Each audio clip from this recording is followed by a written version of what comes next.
Have you ever opened your closet and felt exhausted? You try on 3 different tops. You change your pants twice. You think, why do I own so many clothes and still have nothing to wear? Then maybe you scroll online thinking this time, if you just buy that one missing piece, your whole wardrobe will make sense. If that sounds familiar, you're not alone. I lived like that for years. I'd spend hours every week trying to pull together outfits. I had a full closet and still felt like I was falling short. The worst part, I was starting every day already mentally drained. Not because I was lazy, but because my closet wasn't set up to support the life I actually lived. So if that's where you are right now, I want to invite you to do something small but powerful. Let's walk through 7 common minimalist wardrobe mistakes and gently reset how we think about clothes, so getting dressed can feel simple again. Let's get started.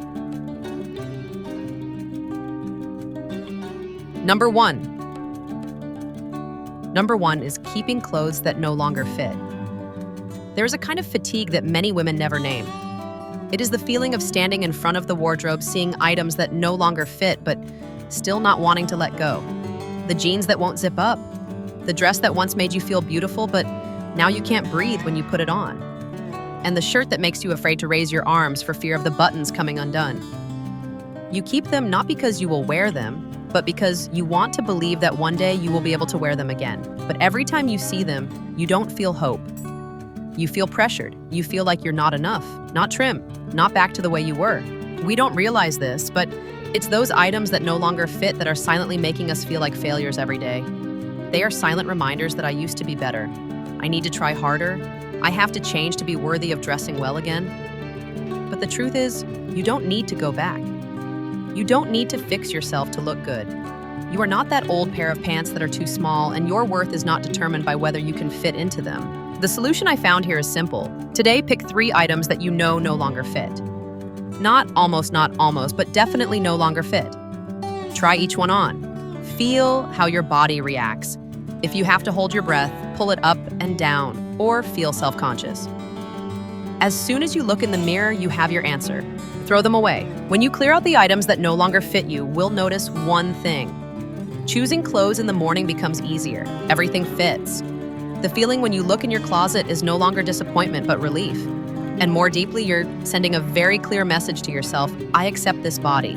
I choose to live fully in the present. Your closet should serve you, not be a place where you have to prove anything. If you want to continue this journey, watch my next video. In the next video, I will share the tiny habits that have completely changed my living space, my mind, and the way I enjoy my daily life. The changes are not noisy, but extremely profound. Help my house become 10 times cleaner. Subscribe so you don't miss it now. Back to today's content. Number 2 is buying too many duplicates. Have you ever found yourself with 5 almost identical white shirts or 3 pairs of black leggings, but only wearing one? This isn't a coincidence. It's a form of safety that our brains love when we find something we like. We tend to buy more copies, thinking if this one fits, then the others will too. But the truth is often harsh. We only wear the items we like best, and the just-in-case ones just sit in the drawer untouched. Your closet starts to get cramped. You spend more time choosing clothes because there are too many duplicates. And worse, you find yourself still having nothing to wear because despite the large number, there's a lack of truly suitable choices. You can try this solution. Pick a category you have the most duplicates in t-shirts, shirts, leggings, jeans, etc., and lay them all out on the floor. Look at them and ask, what do I wear the most? What's always in the laundry basket because it's worn all the time? And what's just sitting there all year long? You'll find that you have 1 to 2 favorites and the rest are indefinite spares. Be brave enough to keep the items you actually wear, not just because if it breaks, you have a replacement. You don't need 5 copies of an item. You just need one version that makes you feel confident and truly comfortable. To limit future duplicates, promise yourself that the next time you want to buy something, just like the old one, wear the old one and ask yourself, do I like it for the style or the color or the feel? Do I really need more, or do I just want to buy it for a fleeting feeling? When you stop buying like a clone, your closet becomes clearer and easier to use. You wear fewer items, but wear them more. And most importantly, you start shopping consciously rather than reflexively. You don't need a lot of the same things to feel good. You just need a few items that are right for your body, your taste, and your life. Moving on to the next mistake you might be making. Number 3 is dressing for the ideal version of yourself. Go through your closet and ask yourself, is there anything you keep, not because you wear it, but because you want to be the type of person who wears it? A professional blazer, even though you hate wearing formal clothes? A pair of grown-up heels, even though you only wear flats? Or that feminine maxi dress you thought you would wear on vacation, but you haven't been anywhere in 3 years? This is the wardrobe of the ideal version, the person we think we should be, not the person who does the laundry, cooks the meals, goes to work every day, but the perfect person we imagine always ready, always presentable, always in style. The problem is, if you keep clothes for the person you want to be, you will always feel inadequate because you are ignoring the woman you are. And that's a subtle form of self-disrespect. The solution to this problem is simple. Take a few minutes today to identify the fictional character in your closet. Look at each item and ask yourself, have I ever worn this?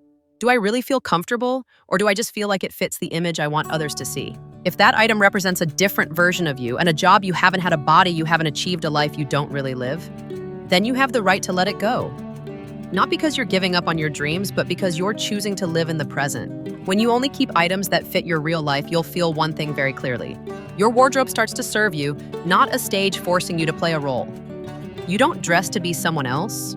You dress to support yourself in doing your job, taking care of yourself, and feeling comfortable in your own skin. Confidence doesn't come from a trendy shirt or a successful person dress. It comes from being authentic, dressing authentically, and walking out the door as your authentic self without forcing or forcing. Let's move on to the next mistake. Number 4 is keeping what-if items. Are you keeping items in your closet that you never wear but are afraid to part with because what if a thick coat? Even though you live in a place where there's no winter, a party dress, even though you haven't been to a wedding in 5 years, a pair of heels you hate wearing, but who knows when you might need to step on stage. Keeping things what if is a way for many of us to feel safe. It makes us feel like we're preparing for the future. But if you're not careful, you'll turn your closet into a repository of anxiety, a place where you cram every possible situation instead of caring for the life that's actually happening. And the irony is, the item you keep for a vague situation may be taking up space for the things you need every day. Space is taken away, morning decisions become burdensome, and your mind is always waiting for something that hasn't arrived yet. The trick here is not to throw away all your spares, but to set a clear limit for this. Pick a box or compartment and name it, just in case. Only keep the items that really matter, not just because you feel like you need them. If you're hesitant, try putting the just-in-case items in a bag and putting them away from your main wardrobe. Write down today's date. If you haven't thought about them, in 3 to 6 months' time, we'll tell. You'll be surprised to find that you don't need 90% of your just-in-case items. And the less things you have to worry about each morning, the more energy you'll have for the things that really matter. When you only keep things that serve your current life, you'll feel lighter, more confident, and more practical. Releasing the future stuff is also a way for you to live fully in the present. Let's move on to the next part. Number 5 is keeping clothes out of guilt. Have you ever received an item from a relative or friend and felt reluctant to refuse a shirt from your sister, a dress from your mother, a pair of shoes from your best friend, even though it's not my style, but they gave it to me? And so you keep it. Don't wear it, but don't throw it away either, just because you're embarrassed, afraid of making others sad, afraid of being considered ungrateful, afraid to say you don't like it. In fact, this is a very common form of emotional clutter called guilt clutter items. We don't want, don't need, but still keep because we're afraid of feeling guilty. But keeping an item just because we're embarrassed, but no one has the right to define gratitude by the fact that you have to endure every morning when you see a shirt that doesn't fit just because someone else gave it to you. So I tried this solution. The next time someone gives you something you don't like or don't need, practice saying something simple, gentle, and honest. Thank you for thinking of me. I think this would suit someone else better. If you're already keeping it in your closet, do something simple. Separate all the items you're keeping just because you're embarrassed. Put them in a bag label, it given out of courtesy, and ask yourself, if the person never asked again, would I keep it? If the answer is no, then you know what to do. When you clear out guilt clutter, you'll feel lighter, not only physically but emotionally. Your closet becomes a space for real choices, not a museum of guilt. And the great thing is, you're learning to be more honest, not just with others, but with yourself. You don't have to dress to please anyone. You just wear it to feel like yourself. Let's move on to the next mistake. Number 6 is spending too much time trying to resell your used clothes. Have you ever collected a pile of clothes from your closet? Then left them there because you thought I'll make a little money off of selling them. So you take pictures of each item, post a post, respond to a message, make an appointment to pick them up. They cancel. You wait. Repeat. At first, the idea of reselling seems reasonable. This stuff is in good condition. It's a waste to give it away. But after a few weeks, a few months, the pile of clothes is still there. Not in the closet, not out of the house. You're tired, guilty, frustrated. And worse, you haven't really freed up space. Like holding on to things to fix, trying to resell each item is a form of procrastination. We think we're saving money, but we're actually wasting time, energy, and relief that we could have otherwise had. You can try this trick. Be honest with yourself. If I don't list this item for sale within 7 days of moving out, do I really want to sell it? Set a clear limit for reselling. Choose a maximum of 5 items that are high value, new, and easy to sell. All the rest, donate it this week, or send it to a place that needs it, or give it to someone who can really use it.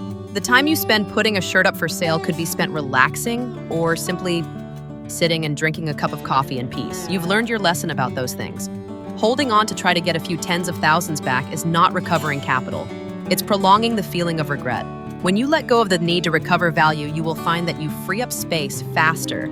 Your mind will be lighter, and your spiritual freedom will be many times greater than the money you can earn back. And next time, you'll think twice about buying, not because you're afraid of waste, but because you understand the value of simplicity and neatness. Let's move on to the last one. Number 7 is keeping items that need repair but never repair them. You have a worn sweater that you think I'll mend, a pair of pants that you tell yourself I'll cut the hem off, or a shirt with a missing button that you're not throwing away because I can fix it tomorrow. These items that need mending, they may seem small, but they quietly take up a large corner of your closet and your mind. They represent unfulfilled intentions, unfinished business, and the belief that you'll have the time, energy, skills someday. But month after month, you still haven't touched them. Not because you're lazy, but because you're too busy with work, kids, real life. Keeping to fix items is actually believing in an ideal version of yourself. Someone who has free time, a full sewing box, and the desire to mend clothes at 10 p.m. after cleaning the kitchen.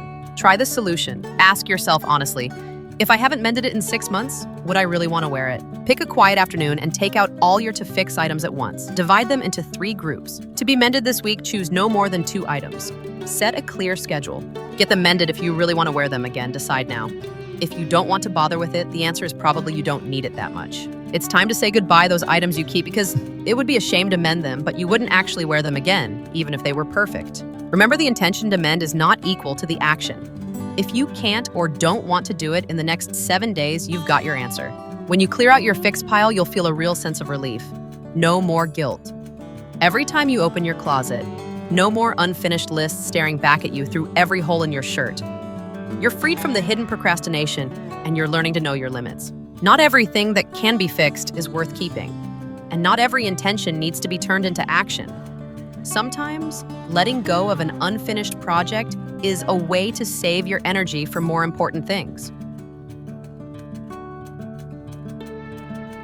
So, we've gone through 7 common mistakes. If you find yourself making 1, 2, or even all of these mistakes, I just want to say this. You're not bad. You're just relearning how to live lighter, slower, and more honestly with yourself. The closet is just a very small part, but it has a very big impact because it touches the way we see ourselves every day. And when you start cleaning out the closet, you are cleaning up your beliefs, cleaning up your choices, cleaning up the way you treat yourself. If you want to continue this journey, watch my next video. In the next video, I will share the tiny habits that have completely changed my living space, my mind, and the way I enjoy my daily life. The changes are not noisy, but extremely profound. Help my house become 10 times cleaner. And if you can leave an emoji or share what you're letting go of to inspire yourself and others, see you in the next video.